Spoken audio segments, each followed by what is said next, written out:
በይቅርታ ምክንያት ሲጀመር በህግ ሄዳችሁ ግን በህግ መለስም ሰው በይቅርታ ድጋሚ መመለሱ አግባብ ነው ብዬ አላስብም። አብርሽ ያንተን ሀሳብ። ሰላም ጤና ይስጥልኝ እንግዲህ የተከበራችሁ ቤተሰቦች እንዴት ናችሁን? ያለው እግዚአብሔር ይመስገን። ቤተሰብ ማለት ነው እንግዲህ መግቢያ ላይ እንደሰማችሁት ሩታና ኤፍሬም አብርሽንና ሄርሜላን ይቅርታ ሊሉ መጥተዋል ማለት ነው። አንድ ሰው በህግ ከተያዘ በህግ እስካለቀ ድረስ ምንም ይቅርታ መጠየቅ አያስፈልገውም። ስለዚህ ሩታና ኤፍሬም ከሄርሜላና ከአብርሽ ስር ራቁ ማለት ነው።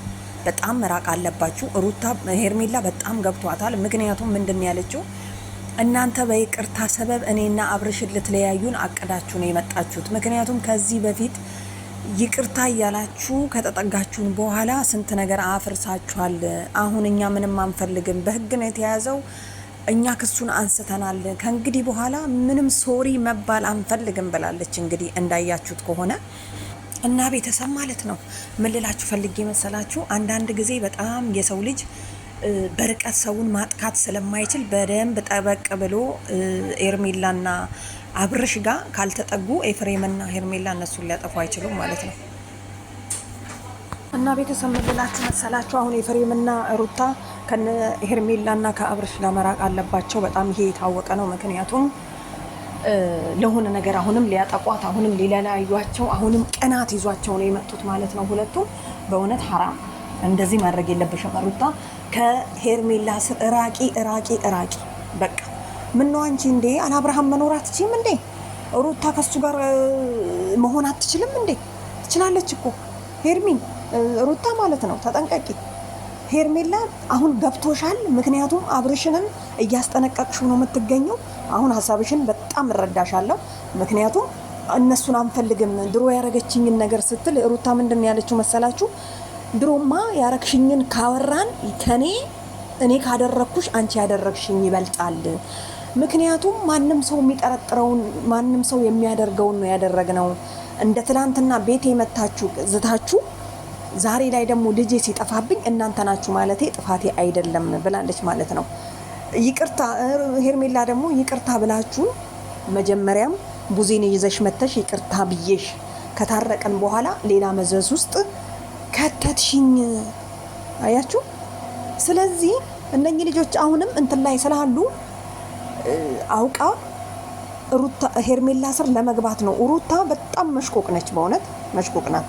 ስለዚህ ሄርሚ በጣም ተጠንቀቂ። ደግሞ ኤፍሬም ምንድን ያለው ቡዜ ነች ክሱን ያነሳችልን ምናምን ነገር ብሎ ነበርና አብርሃም ምንድን ያለው ኖ ቡዜ ሳትሆን እኔና ሄርሚነን ያነሳ ነው ክሱን።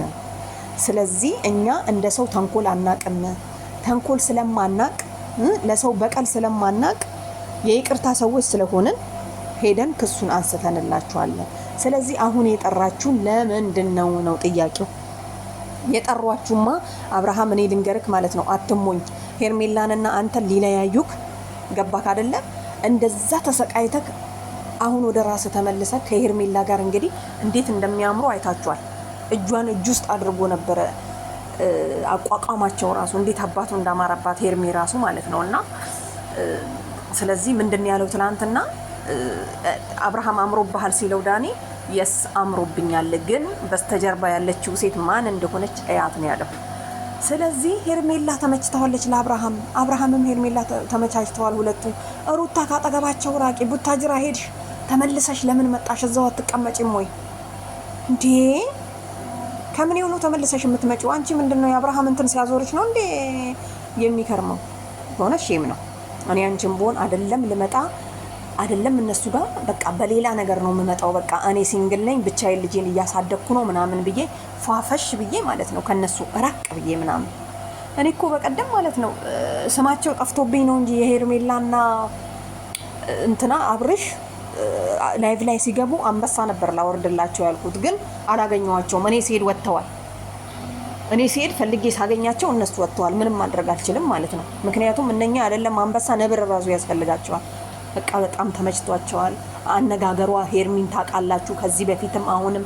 ስለዚህ ሩታ እራቂ ብለናል። በቃ በጣም ብዙ ኮመንተሮችም አይታችሁ ከሆነ ኦዲየንሶቿን አይታችኋል። ሩታ ስር ገብተው እራቂ ከሄርሜላ በእናትሽ አትምጪ ልጄን ይዤ ቡታጅራ ገብቻለሁ ብለሽ ነበረ። አሁን ምን አዙሮ እዚህ ጋር አገኘንሽ? ይቅርታ አያስፈልግም፣ በመንግስት እጅ የተያዘ ነገር ነው፣ ክሱን አንስተንላችኋል ብለዋችኋል። በቃ እኮ ምንም አያስፈልግም።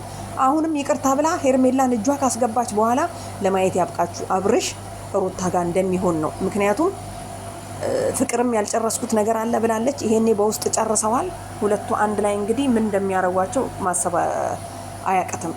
ኤፍሬም ነው፣ ሄርሚን መበቀል ነው የሚፈልገው። ስለዚህ አይኑ ደም እየለበሰ ነው። ስለዚህ የትላንቱ አለፈ። የትላንቱ ቢያልፍም በትላንቱ ነገር ማሰብ ግዴታ ነው። ገባችሁ አይደለ? በጣም ብዙዎቻችን የምንጎዳው የትላንቱ ነገር አልፏል፣ ዛሬ ምንም የሚመጣ ዛሬ አዲስ ቀን ነው ምናምን እንልና ተቀየርን ብለን ፏ ስንል እንጎዳለን። ስለዚህ ሄርሚ እንዳትጎጂ በኋላ አልቀሰሽ መተሽ እዚህ እኛንም እንዳታስለቀሽን ማለት ነው።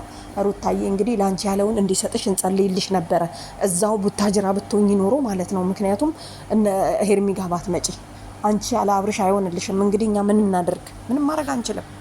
ለማንኛውም ቤተሰብ እንግዲህ ይመቻችሁ። አምሮባቸዋል። ሩታም እንግዲህ በመነጽር ፏፈሽ ብለው ነው ሁለቱም የመጡት ሄርሜላና ሩታ። ኮፍያው የሩታ እንዴት ነው? አብርሽ እኮ ዞር ብሎ አያዩ። በምንም ራቁትሽን ራሱ ብትመጪ ማለት ነው፣ ውልቅ አርገሽ ራሱ ብትመጪ አብርሽ አሁን አይኑ ሄርሜላ ላይ ነው። ስለዚህ አንዳንዴ ሰዎች